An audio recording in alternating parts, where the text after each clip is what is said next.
Hello and welcome to the Try Talking Sport podcast, hosted by me, Joanne Murphy. Whether you are an athlete, adventurer, endurance enthusiast, or simply have an interest in sport, you have come to the right place for inspiration, encouragement, motivation, and a little bit of entertainment. How are we all this week?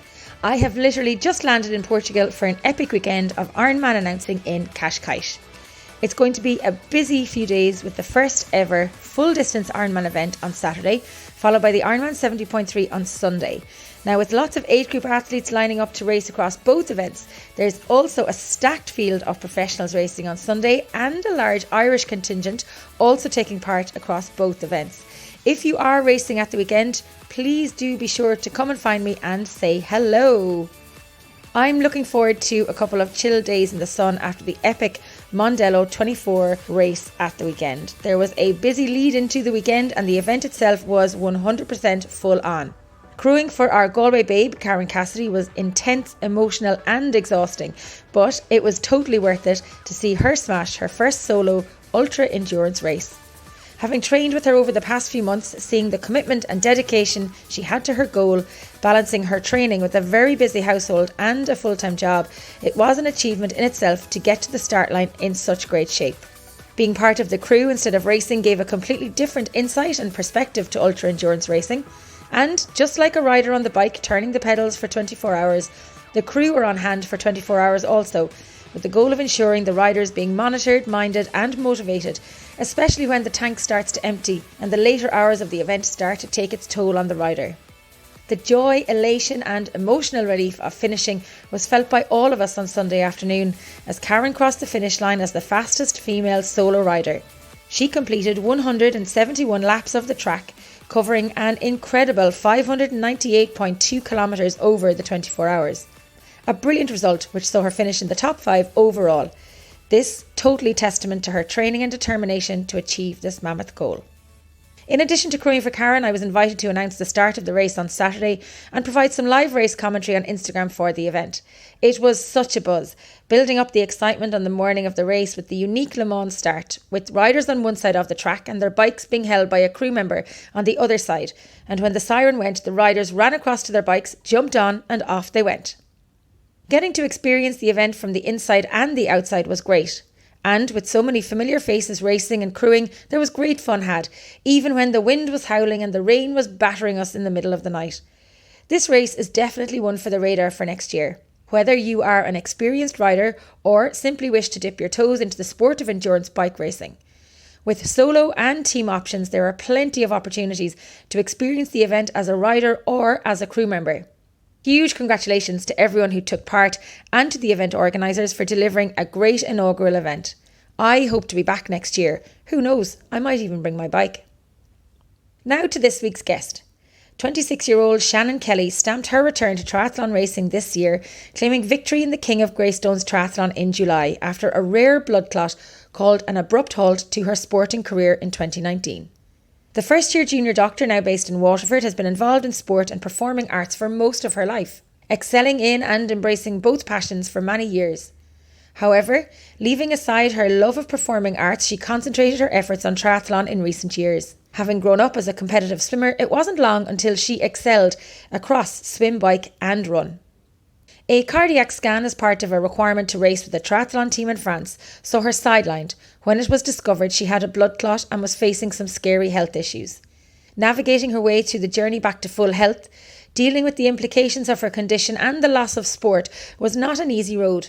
However, she has come out the other side guns blazing with a can and will do attitude that has seen her on 7 podiums in 7 triathlon races this season and in some cases on back-to-back days across back-to-back weekends. Some of her key results this year include triathlon wins in Sligo, Rosslare and Ballyhass, finishing within the top 10 male standings in all races. She took silver in the National Elite Sprint Championships and bronze in the National Elite Olympic Distance Championships, as well as winning the aforementioned King of Greystones Triathlon. Last year, she returned to racing post-illness. She had success on the bike and the running track. Taking to Zwift, she competed in Cycling Ireland's first ever National Zwift League, won numerous races in the league and held the women's jersey for multiple weeks. She also competed in Cycling Ireland road races, taking wins at Knockaderry and Cork Park. She competed in the Athletics Ireland Track Nationals last year in the 5K, placing in the top 15 in the country. Rounding off her 2020 season, she raced her first international race in Germany for Team Hagen in the Bundesliga Elite Triathlon League, where she placed 35th overall. With big goals and aspirations for the future, both in sport and with her medical career, the future is bright and very busy for Shannon Kelly. With a strong belief in working hard and reaping the rewards of that hard work, she is fully committed to achieving those goals, and in her own words, she says, "I go get it. I love racing. I love triathlon. I love sport." Enjoy the show. Shannon Kelly, thank you so much for joining me on the podcast today. How are you? I'm very good, Joanne. How are you? I'm not too bad. What was your day like today, Shannon? What were you up to? I did a little swim in the morning and getting back into the early morning starts now after my break. And then I went to work in University Hospital Waterford in oncology. And then I headed home for a nice sunset run before showering and getting into my Mickey Mouse PJs for this podcast. Haha, brilliant. I love it. Now, let's get down to business. You've had an unreal season this year. 7 podiums in 7 races. Lots of fun chasing podiums and points around the country. Where did you get the energy and the strength to do all of that this summer? Looking back, I don't know where it all came from, but I know that I enjoyed every single minute, every single race. It wasn't necessarily planned that way. I think with COVID, everybody was in a season of unknown as such. And when races started opening up and being confirmed, I just ended up saying, look, I'm fit, I'm healthy, I've had a good build up, let's see what happens. And, I just was having a ball. So I loved seeing people again at races. I loved competing, being with other girls, competing with them, and getting the results that I felt maybe my training has been reflecting. So yeah, it was good. It was a good season all in all. Tell me about the 7 races. What was the season like in terms of that 7? So I know you did back-to-back weekends, but then you also did back-to-back Saturdays and Sundays. I mean, there was one day you were in Galway and the next day you were in Sligo, and the following week I think I saw you down in Dunmore East or in Youghal or something. I can't remember. Yeah, so there was a lot of traveling involved. That can be the good and bad thing of triathlon, depending on what way you look at it. I got to see every aspect of the country from, Galway, like you're saying, down in Lough Cutra, then to Ballyhass in Cork on the last sprint triathlon, Westport for the National Olympic Distance Champs, and Dunmore East, where I'm actually based now. So that wasn't much of a travel. And that's my home turf for now in Waterford. And that's just to name but a few. But it was really important to get my recovery right after each race, and then also to have sort of a plan set out in terms of where I was going to sleep. I think the biggest day of traveling was probably the Westport to Ballyhass on the last weekend. So I ended up traveling 4.5 hours from Waterford to Westport, staying the night, racing Westport, driving 2 more hours that night to Limerick to stay there, and then drive in the morning another 1.5 hours to the Ballyhass that morning. And I was doing it all by myself, so I really needed to be on the ball, because if I slept through an alarm, I wasn't going to race. Well, I can imagine even the logistics of trying to figure out where you would stay, what you would do, never mind the fact that when you're packing for racing, you're packing for 3 sports and want to make sure that your equipment is in perfect working order. On top of which you need to make sure, as you mentioned, that your recovery is right as well, which must have been paramount in terms of being ready to race the next day. That must have taken up so much of your brain space aside from racing. Yeah, it was definitely some planning went into it. it was also a big learning curve for me because I hadn't done this before. I haven't raced back to back like this. I haven't been in a sport where I had the opportunity to do so. And I was healthy to do so. And I suppose I just took every opportunity as a learning curve. I'm not going to say I'm perfect. I didn't do everything right. My nutrition probably could have been better. My sleep could have been better. But I think every week I kind of got better at it. I learned little things, what to pack, what not to have ready, in terms of nutrition, what worked, what didn't. So again, it's just all building on the future, and hopefully I can take what I learned this season and apply it to next season. I also feel like I did a few races in Germany prior to the weekends, and I had a very short traveling kind of turnover as well there.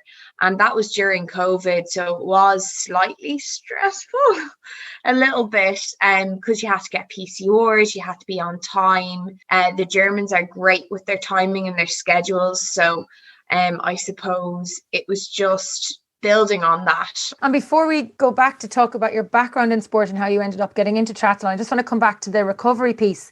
So when you finished a race in one part of the country, what was your recovery protocol to get ready for the race the next day in a different part of the country? Straight away after the race, make sure I rehydrate, get some fluids in. And then I would do a little rundown or shakeout, nothing too major. It depends on whether it was an Olympic distance or a sprint. And then I would pack up as quickly as possible, keep warm, and head back to my car and either drive somewhere to get food, or if it was somewhere really remote, I would have something kind of pre-packed, something more high in protein but easy on the stomach, because I do tend to have tummy issues, especially straight after a race. I think a lot of people do, especially if you a sprint race. If you're going and you've built up lactate, it's hard to get food in straight afterwards. You don't necessarily feel that hungry, and I do suffer with that. Even something like a banana or something, just to kind of buy the time. And then I travel as soon as possible. As soon as I got something to eat, I try and travel as soon as possible. So I didn't get cold, because I couldn't shower in a lot of the races afterwards. So I was smelly and sometimes wet, driving into these new hotels on the other side of the country, sitting my car. I bet it reeked, but yeah, so that's basically what I did. And then when I got to the hotel, I checked in, I kind of got my head around what just happened, showered, chatted to family and friends, who always, sent me lovely texts afterwards, or, asked me how it got on, how I felt, talked to my coach. And then, got to bed as soon as I could. Again, more food. That was about it. It's just really about putting back into the body what it's lost over the course of the race. And after the second race in the weekend, did your recovery change slightly in terms of what you did? Did you eat a bigger meal? Did you maybe focus on real recovery then, as opposed to just looking to your pre-race nutrition on the following day? I always kind of had a go-to is like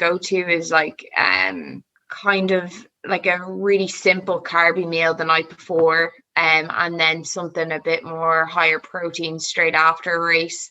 But then again, sometimes you were around like very little in some of the more remote races, so it didn't happen like that. To be honest, from week to week, I can't remember that much, because there was so much going on. I'm going to be completely honest, but I just tried to focus on that present moment, what I needed to do, how my body felt. So, different races I felt were easier than others. Like obviously the national champs, I felt like, were the harder races, because I really pushed myself. And especially in Hooker by Crook, that race was insane. The course is insane. Me and Maeve were within a minute of each other at the end. It was just so great to have so many girls as well racing, and you didn't know where anybody was because of the staggered start. So I suppose it's just listening to your body in my eyes, and how you feel on each weekend. And important to listen to your body when you look at what you're putting it through. I want to come back to your background, original background in sport, really, Shannon. And were you sporty as a kid, or where did this passion for sport come from? I know your dad is involved in, I'm going to say, Thai boxing or... So it's Muay Thai. Don't ask me why my dad, an Irishman, fell into Muay Thai, but yeah, I suppose I did grow up in a sporty family, which helped. I probably wasn't the usual kid, in terms of I wasn't very girly. My poor mum tried to dress me in everything girly and probably wanted the most girly girl, little pink loving girl. I was not that. I used to dissect snails. I wanted to be a vet from the age of 5. I would be mucky. I would be,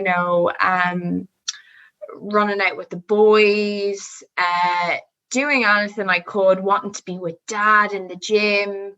I had my little brother. We were always outside, climbing trees, anything. I was mentaler. I was a mental child. So God love my parents. And then I just suppose they just threw me into anything that they thought I'd like, and if I liked it, I stuck with it. And I'm very fortunate that I had parents that put me into all of these different things to try out. I was like a Duracell bunny as a kid as well. You're still a Duracell bunny. Hang on, have we not just discussed 7 podiums, 7 races in 7 different counties around the country? Yeah, but I suppose it all started with swimming, and I also was very fortunate. Some of my family are American, and so my auntie and my mum's sister were all located in the States on the Jersey coast. And so a lot of my summers were spent on the beach in New Jersey, and I was in the sea. I was running around. I had a very outdoorsy kind of childhood with the weather over there. And I suppose I just loved the water from that. So to be safe, mum and dad put me into swimming lessons. That led to competitive swimming from the age of 8. I was in a club, Viking swim club. That led to like Leinster development swim team. But I was never a long distance front crawler. I was always like a back crawler. So it doesn't really help triathlon. I did reach, I was national silver medalist, I think 14, 15 years old. Also, while I was doing that, I think at the age of like 6 or 7, mum put me in both speech and drama and also dancing. So like a performing arts school. And I did ballet, tap, jazz, hip hop. And then you do your acting and your vocal lessons.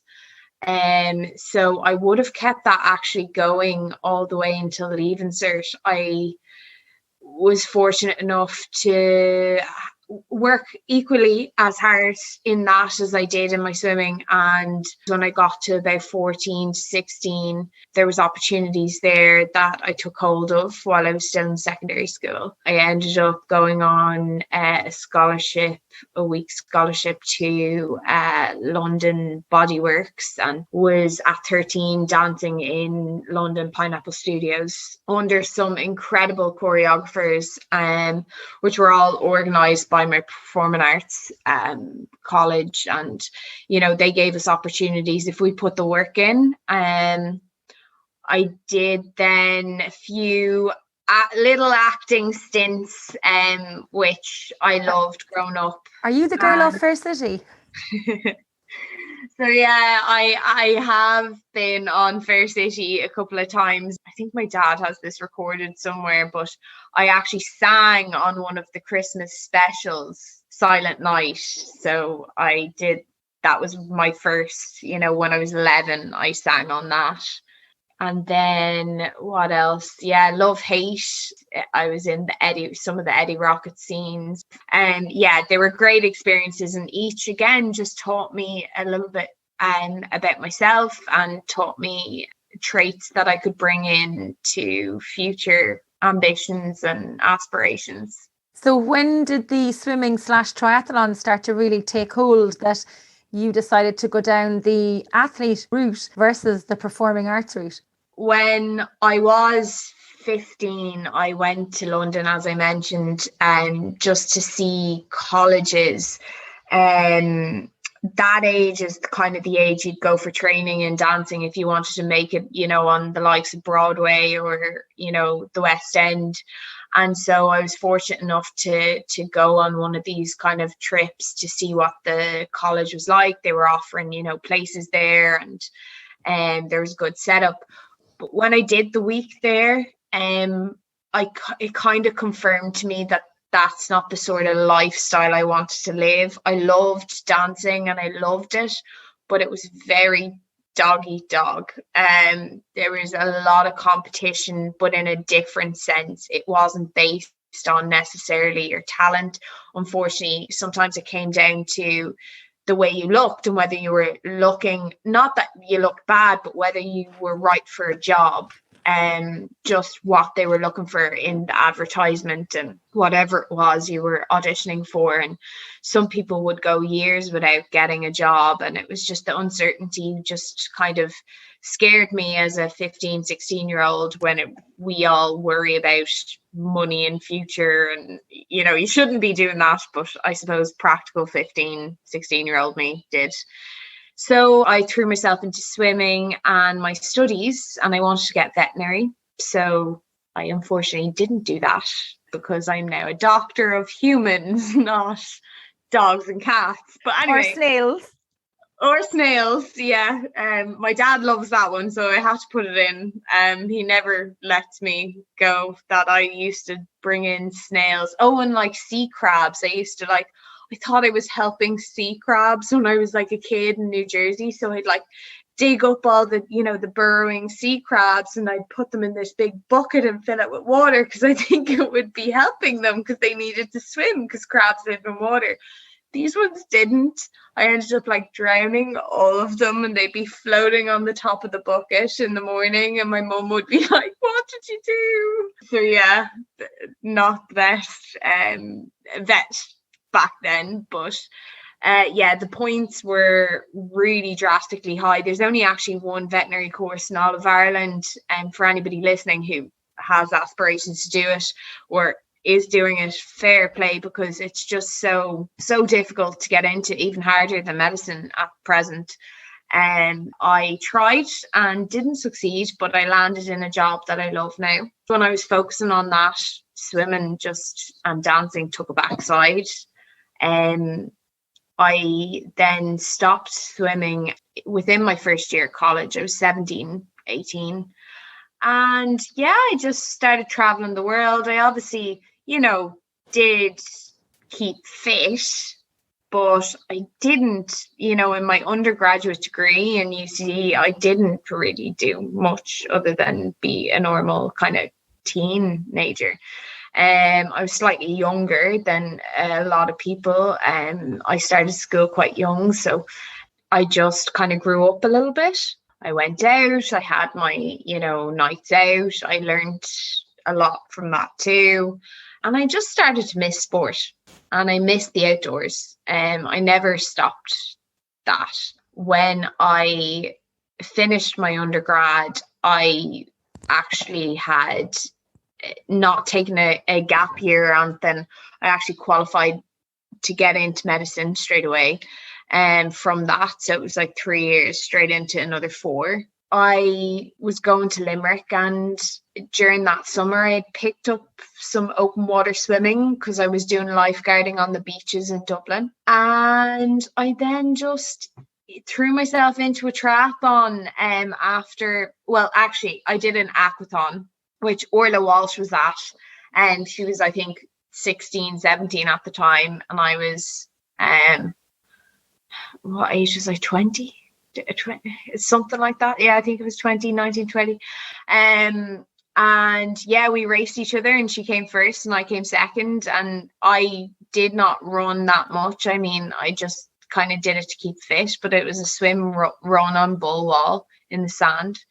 And yeah, somebody came up to me and said, you should buy a bike. And I was like, what sort of bike? What like a it's clueless. I didn't know what a triathlon bike was. I didn't know what a TT bike was, what cleats were.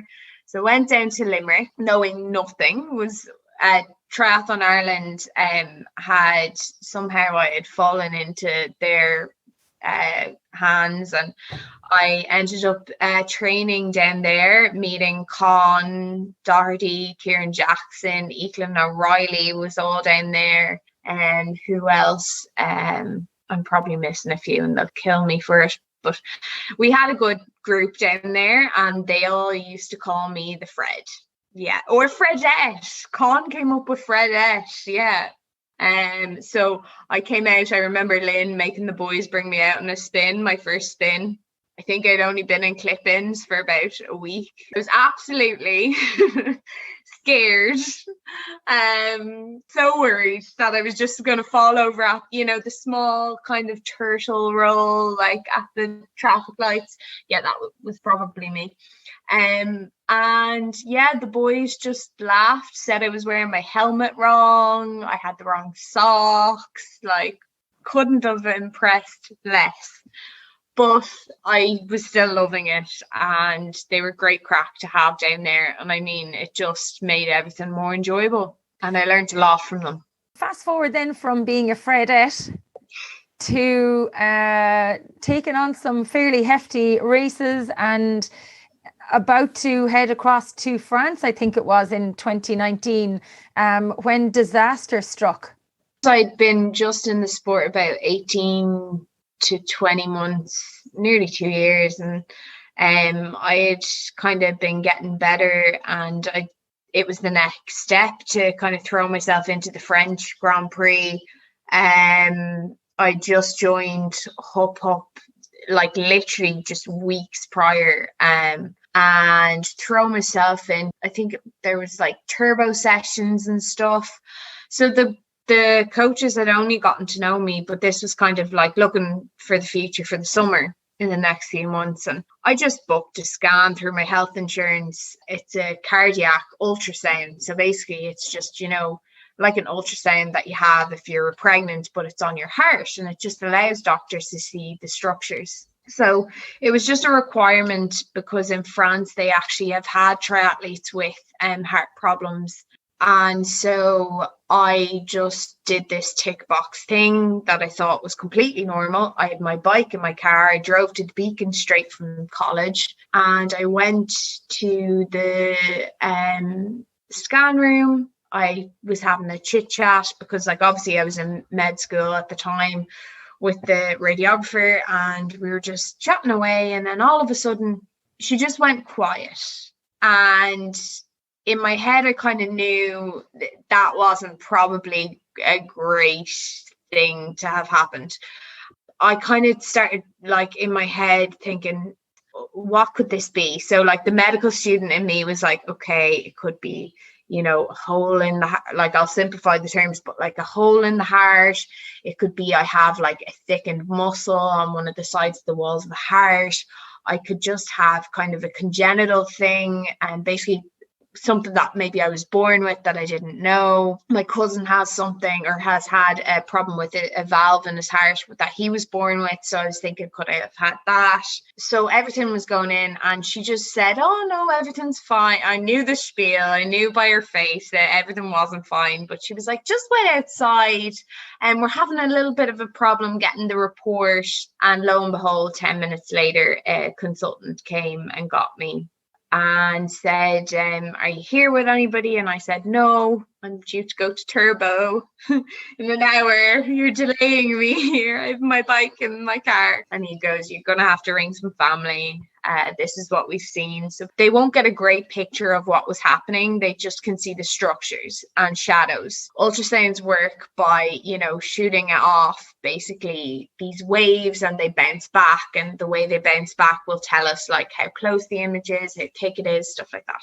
They knew there was a shadow there in the right side of my heart, in the atrium, which is your top chamber. So you have 4 chambers to your heart, and it's your top right chamber. And they just seen this kind of shadow, and they couldn't tell me whether it was a tumor or a clot. It was very ambiguous what was going on. And I was so young, so healthy. I had just done a 70k bike race, my first ever bike race in the Des Hanlon, and I came top 20. Like I had finished the 70-kilometer bike race. Like I felt fantastic. I was training away, and I didn't have I suppose normal symptoms of anybody who would have had a clot. And so they scanned me straight away. They started doing the workup, and the doctors were great. They did everything they could, and they found out that evening that I had more clots. So there was a clot in my heart, but it also dislodged a few bits into my lungs. They needed to find out all these reasons why I had this, and they did all the tests, but luckily we found out I was on the oral contraceptive pill. A fun fact for people to maybe know is that 1 in 100 people who are on the oral contraceptive pill, and I'm trying to get this message out to younger girls thinking about contraception options as a doctor, 1 in 100 will actually suffer from a clot. Now, usually the clot will happen in the leg, and we call it a deep vein thrombosis or a DVT. You'll hear these words used a lot, but mine seemed to come from my arm and then traveled via a large vein called the SVC and kind of lodged there / into my heart. Usually it doesn't lodge, it kind of just goes straight via the heart into the lungs, but mine kind of caught somewhere. And different reasons, maybe with the dehydration that comes from sport as well and stuff like that, it kind of just built up over time. And so I had to go no sport, blood thinners, and your body breaks down clots itself, but just so that my body was able to do this sufficiently, I went on blood thinners. And because blood thinners aren't very safe for riding bikes, I was told to kind of not to do any sport, which was very hard for me because I suppose so many years of my life had been in sport. And even if it wasn't me doing the sport, it was going to watch my brother in a football match, or my dad in his fights, or his fighters kind of fights, or being at the gym, or running with my mum, or doing something active. And that was taken away from me at quite a young sort of age. I don't think anybody in their early 20s thinks that they're going to be that ill or sick or on a very drastic medication, but it did happen to me. So I had to just deal with it as best I could. And I suppose that aspect I take into my everyday life now. I go get it in terms of everything I do. I just put my 100% all or nothing into it, because I have an opportunity that some people don't have, and I didn't have at one stage. And maybe that's why I kind of grasped at all the races this year, and a lot of other people did, because COVID was around and we didn't get the opportunity to race. But also from my own aspect, I hadn't raced in nearly 2 years. Not just because of COVID, but also because of my health issues. So I just love racing, and I love triathlon. I love sport. So that love just kind of came out in doing so many races. You said an awful lot there, Shannon. Sorry. No, that's it's very good. It's really interesting, because there's lots of things there that, as a member of the general public, we probably wouldn't know or understand. And some of those facts that you've given us and some of that information is something that we should all be aware of. But I want to come back to the bit where you said that, sport was taken away from you and you just had to deal with it. But how do you deal with it? How do you deal with sport being taken away from you, not because you broke your leg or you fell off your bike and broke your collarbone for 6 weeks, but this was a life-threatening, rare blood clot that was sitting in your body, and that was now going to take control of what you couldn't control? I'm not going to lie. It was very hard to deal with. It took a lot of thinking about things. The way you look at life totally changed. I suppose I didn't take things for granted, or, every day that I kind of was able to do a bit more, I really reveled in. In the early days, there was a lot of tears, don't get me wrong. Like, I'm not going to paint this perfect picture of I handled it 100%, perfectly. My family was a huge support, and my friends too. So shout out to all of them if they're listening. They were amazing. And thinking back to it, the biggest thing was the lifestyle change. If this was, because I didn't know if this clot was going to go away. There was a big chance that it would with the blood thinners, but if it didn't, and if it was there for years and years, because we didn't know how long it had been there for, I would have needed open heart surgery. And they put that to me. They were very honest at the start. They were like, look, we think it'll go this way, but this is also on the table. And I think up until, maybe 6 months after it first got diagnosed, I didn't get that confirmation that was taken off the table. So I suppose with open heart surgery, they actually stop your heart. And there's always a 1-2% risk that it may not restart. So it was scary. It was scary. I suppose I reached out to people who had been through different things to get their outlook on it. I had great support, again, as I said, from my family. I read a lot of books. I think if anybody's struggling with anything, there's always a book somewhere.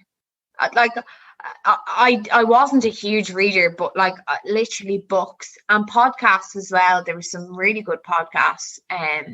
And yeah, I just kind of looked. I did the Google, but it didn't help. Don't do Google, people. It doesn't help. It doesn't.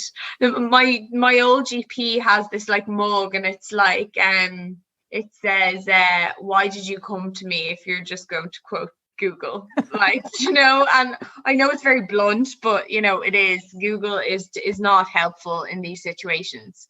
I can understand the appetite for reading, though, because you want to arm yourself with as much information as possible as you can. And as a medical student at the time, you were probably I knew too much. Yeah, you knew so much that I was probably the worst patient the doctors could have had, because they couldn't hide anything from me. Usually as doctors, we kind of try and soften the blow for patients, but they couldn't with me. I was like, what is on this CT? Explain it to me. They didn't need to do layman's terms, because I should have known it, and I did know it. And I knew what every blood test meant, what results. So they just had to be upfront with me. But then I had the hard thing of my family didn't understand. It was good in a way, because I was able to hide from them and soften the blow for them in my own terms. And they tried to wrap me in cotton wool. I knew they would, but I could kind of, ease them into it. I just focused on small little things every day. I think anybody that's going through anything big, a life-changing event or something that they can't control, just focus on the things that you can control, the small little things and the small little things that make you happy. So what I did was I looked at what makes me happy without sport, because there is more to life than sport. And that was a big learning curve for me. So friends and family, I reconnected with a lot of people, and animals. Like I said, I am animal mad. So I fostered dogs while I was sick. I fostered dogs from the DSPCA and from Dogs Trust. I had little puppies pooping around the house that my mum loved.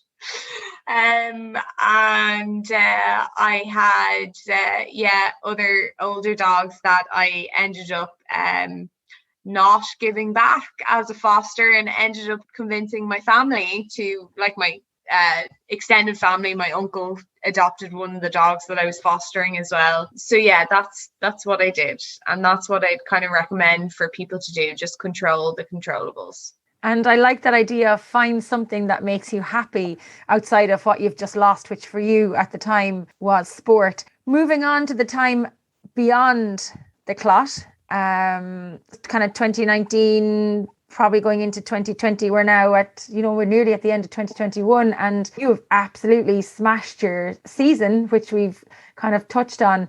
But I know a lot of people will be interested to know how you managed the work required, coming back, but also the work required to do well in your studies in medical school, and then to come out the other side of it and to do so well in sport. Do you know what? I think the two of them run hand in hand. I think the discipline that we all have in sport can be transferred over very well into our daily work life environment and our daily lives.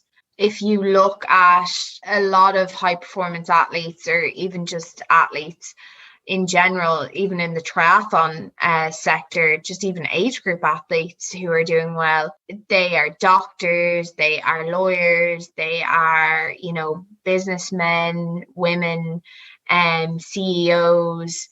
I really think there's like a big correlation there of like how you attack your goals and kind of keep a structure. I suppose scheduling and discipline is the main two. And once you love something as well, I think you'll keep it going. And I guess as well, we come back to the point of where you said sport was taken away from me. So the joy of sport coming back probably spurred you on even more to go and to do some of those hard training sessions, to go and race some of those hard Zwift races, which we know you did very well in last year with Cycling Ireland, Queen of the Greystones Triathlon as well this year. So there was the King of Greystones, but you are officially the Queen of Greystones. Yeah. The Queen, yeah. So I suppose you can kind of see where it wasn't a hardship to go out and to do some of those hard sessions, because you were probably more grateful than most that you actually got to do those sessions. Yeah, definitely. I was just really happy to be on a start line, no matter what the results. I'll just give it my all, and that's what it was. I have done as much work as I could. Like, looking back on the final year of med school, which only finished there in June of this year in 2021, I officially graduated. It broke up the study, which is important to have. Like, if I'm talking to any, young girl or boy who are doing their leaving cert or junior cert, it's important not just to focus on the studies. Do focus on them, but you need an outlet, and that kind of goes across to anybody in a high stress job environment as well. Balance is key. Life balance is key. So you need to have those outlets, and it doesn't have to be sport. It can be walks on the beach. It can be, just a coffee with friends once a week. But you do need to have those outlets. It is really important, and I think sport is that for me. And when you look back at your success in sport to date, what would you say has been your highlight? I think that first King of Greystones triathlon was a big one for me, because, and my family. The year prior, I didn't get to do any triathlons. There wasn't many actually running. In 2020, when I started back, and I was doing the Zwift racing, which was great, but it was virtual. So, the event itself was indoors and, just live streamed. The King of Greystones, my dad was able to come out, and it was the first time my dad had seen me participate at an event since seeing me in a hospital bed. And, seeing where I was to where I've come, my family have seen that. Just me and my family have seen that. So I think it was emotional for him, it was emotional for me, and it just meant a lot to, one, get the win in that. But it was my first one on home soil since I had gotten sick. And the fact that it was for such a good charity, the Gavin Glynn Foundation, which helps families with children suffering from childhood cancer. It encompassed a lot. And I had friends out there. The weather was beautiful. I seen old faces from, the Greystones crew that I would have known through Hup Hup that maybe I hadn't seen in over a year because of COVID.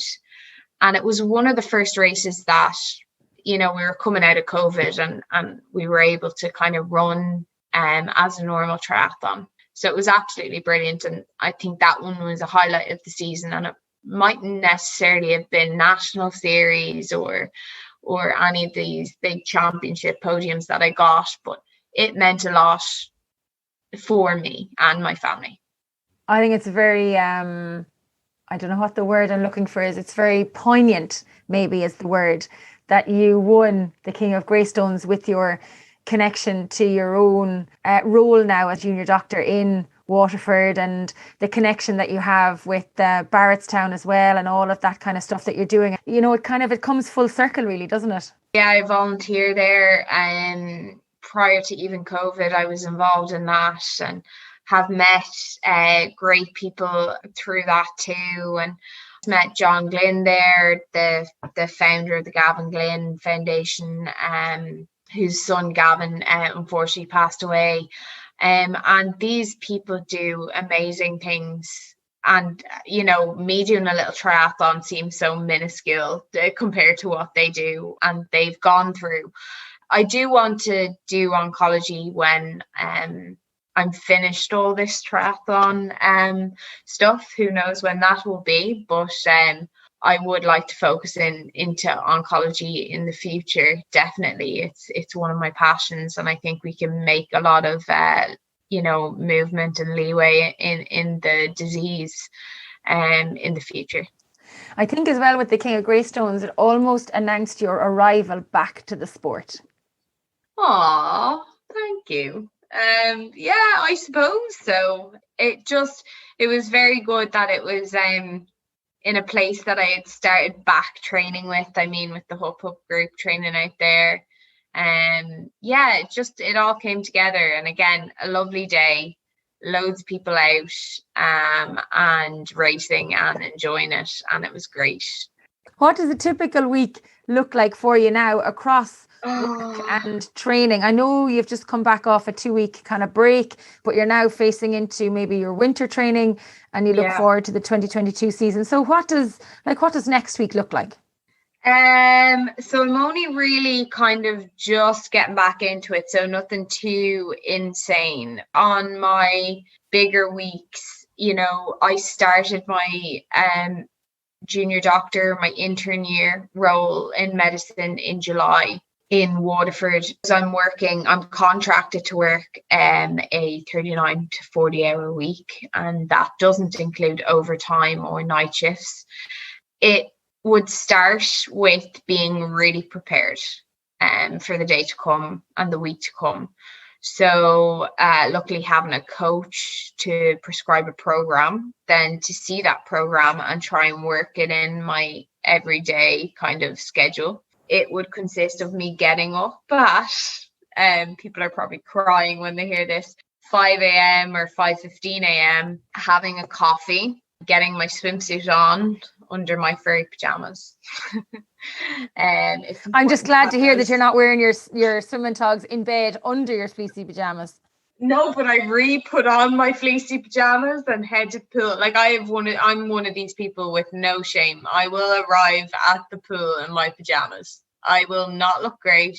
I don't wear makeup to work. What you see is what you get, people. So I rock up at the pool. I swim from 6 a.m. in either Splash World in Tremor or another pool that's like a little bit closer to the hospital. I do my usual 90-minute session to 2-hour session, depending on how much time or what time I need to be in work at, whether there's an early morning meeting or not. And then we'd start at kind of 8:30, 9 a.m. in work with the ward rounds. And that day, depending on whether we are busy or not, can run till 5 p.m. or, 7, 8 p.m. If I'm on call, I can be on call till 9:30 p.m. That doesn't happen a lot. And again, that can be kind of scheduled around and planned around in my training. But usually I get off around between the hours of 5 p.m. and 7 p.m. I would head home, and during the summer it was great because we had the light hours. So again, I would just be prepared. If I had my run gear with me, I'd go straight to the Waterford Greenway and I'd do a run session, or I'd get home, hop on the bike, go outside, have an unreal cycle or a session, and then I'd maybe do a run off afterwards. Live right by the Dunmore East Cliff Walk. If people haven't done that, that is amazing. And it's just about, then again, sleep, recovery, being prepared for the next day again. It doesn't give a lot of time for, any other extracurriculars. Things have to take a back seat. I didn't do much else with my summer. I didn't travel a lot after, my first few international races. I made sure that I seen family, but, I didn't get to see all of my friends who I maybe wanted to see. Thankfully they forgive me, I hope, and I'm catching up with them in the next couple of weeks. But that's what I do. And as I said, if I didn't love it, I wouldn't do it. If I didn't get the rewards from it and that little incentive that that when you put in hard work, you're going to get an output that's beneficial. Absolutely. We got some questions in on Instagram from a number of people who are fans of the podcast and fans of yours. Ronan Kieran asks, how does Shannon fit in multiple event entry, training and becoming a doctor in the pandemic? A lot of the stuff was online for us as well, which probably was beneficial for me with juggling sport. And then the indoor racing during the Cycle Zwift League was really helpful as well. Just again, being prepared, and just the night before, have your stuff ready. If you want to get up for that early morning swim, you will not get up if you don't have your swimsuit, your bag packed. I just find with myself, I don't know about you, Joanne, but if it's not all ready to go, then it's just a heartache. It's not going to happen. No, it's not going to happen. And also, I always come back to quote Anna Watkinson in South Africa, and she's like, you just have to pencil the time in. She's juggling a full-time, high-flying financial career with being a full-time professional athlete. And she always says, I just schedule in the time. So if it says 11 o'clock that I have to go do my bike, then it's 11 o'clock I go do my bike. It doesn't matter what I'm doing. I just have to schedule it in. And I think sometimes we get distracted with reports or things that we need to do on the work side, that we let the day run away with us, and it is just, you never get the time back if you don't have it scheduled. One Sense More asks, what's Shannon's favourite of the three sports? You're a great cyclist. Oh, thank you. It has to be running. This season, I have just loved every run session. I just think it's just so easy. You can just grab a pair of runners and run out the door. Run away and run off steam, and I just love running. Paul Quigley asks, how many hours do you work as a doctor and train as a triathlete? My average would be, again, the 40-hour work week and the 20-hour training week. Would that be a typical week? Yeah, that 40-hour work week with 20-hour training week. Yeah, that was probably my typical during the summer and the lead up months, I suppose. Yeah. See, I'd probably have to be in bed at 8 o'clock at night if I was getting up at 5 to go training. I mean, you're only coming home at 7 training, and then you have to eat and shower, and well, maybe you don't shower, maybe you put on this fleecy pajamas and go I shower. I do shower, people. Don't. My house is not as smelly as my car when I'm showing up after those races, I promise. So to try and even get like a coffee with friends or a visit home to your parents or to see your brother or whatever, it's all crazy. I didn't get to see a lot of my family or my friends. I'm not gonna lie. And in terms of eating dinner and stuff like that, it was having prepped on the weekends, again, it's just being prepared. You just have to be disciplined. I've learned this from my dad. So my dad runs a successful gym, and he has done for nearly 20 years now. But he also works a full-time job and had 2 kids that were highly sporty and had to drop, collect, pick up.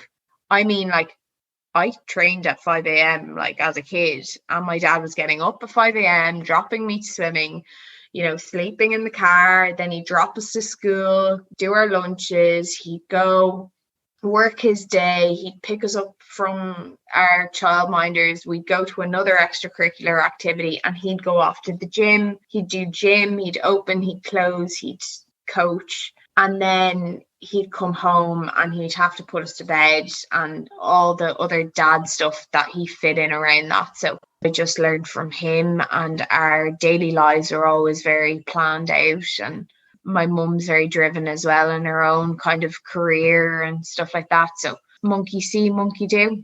And in that environment, you kind of learn what works for you and what doesn't work for you. And when you're brought up with that kind of a structure, then you'll obviously filter some of that into your own life as you grow up. Basically, my dad's crazy and like a Duracell bunny, and I'm crazy and like a Duracell bunny. So... And is your brother crazy like a Duracell bunny too? Oh no, he thinks I'm absolutely mental doing triathlon. Although he's just recently taken up Muay Thai and had his first fight there, which he won. No, he was playing golf. He was golfing like off scratch from 14. He just picked it up. Like, none of us like golf in our family. Like, we don't know where this kid just came up with, I'm going down to pitch and putt. I want to do golf. Like, insane. But yeah, he thinks I'm insane, and he's much more chilled out than me. Okay. Claire Bear 993 on Instagram asks, did my first triathlon recently, just wondering what you do to avoid chafing from wet tri-suits and shoes. Yeah, that's a big one. So actually, and a few of the girls and the guys on Triathlon Ireland High Performance Team will remember this, but my first trip to Gilas, I was the Fredette again, and put the wetsuit on. We went to do a sea session in the water. Like, I didn't know about chafing either. Like, these are common things that we all go through. And even like me and like others will have. But I have pictures and it was all red raw. And I actually couldn't get into the chlorinated pool. It was so bad. Like, I obviously didn't want to say anything to anybody when it was like starting to hurt during the session. But it like nearly broke into like blood and anyway, so I do feel you, Claire. Vaseline is your best friend. I know like they have all these sticks and stuff like that, but no, Vaseline for me, I put it under my arms and stuff like that for the tri-suits, and then on the back of my neck for the wetsuits, and as well around the wrists and the ankles for getting off your wetsuit quite quickly. Some other people use baby oil and those glide kind of sticks. Whatever works for you, just try it out. In terms of the shoes, talcum powder, you should be going through a bottle at least for a season. I did. Yeah, I suppose just making sure you have the correct fitting shoes and lock laces and stuff like that, and that they're the correct size. Final question from Quiglish. Your favorite place to train? Oh, that's a hard one. I loved Lanzarote this year. I escaped out there literally the day after Christmas. I just had an opportunity and I took it, and I then met Hilary Hughes out there who had the same idea, Annalise Murphy, Olympic sailor. We were all on bikes, Maura Claffey, Orla Walsh came out, and it just ended up being a big girls crew on bikes training their absolute heart out in Lanzarote. I love that place. It just is very inviting. The weather's great, and I made some really good memories there. So I suppose looking back, that would probably be one of my favorite places to train. But who knows for the future? I have aspirations to go and train in lots of different places that I want to go see and visit. So yeah, hopefully. And that brings me on to 2 final questions. The first of those is aspirations in sport for the future. What does the future hold for Shannon Kelly in terms of sport? Who knows? After this season, yeah, I'm just going to go at it. I've looked up to a lot of girls in the Irish scene even in the last couple of months, and I suppose seeing Hilary Hughes and stuff like that going for it, not necessarily doing the, whole day job, being a doctor thing. Carolyn Hayes as well. Just, that can press pause for a minute. So I'm going to get my junior doctor year done and hopefully go full-time triathlon and just see where it takes me. Just head down and just see where I go with the sport. And if it takes me to the Olympics, great. If it doesn't, then it wasn't for me. But I suppose just to reach my fullest potential in the sport. I love it.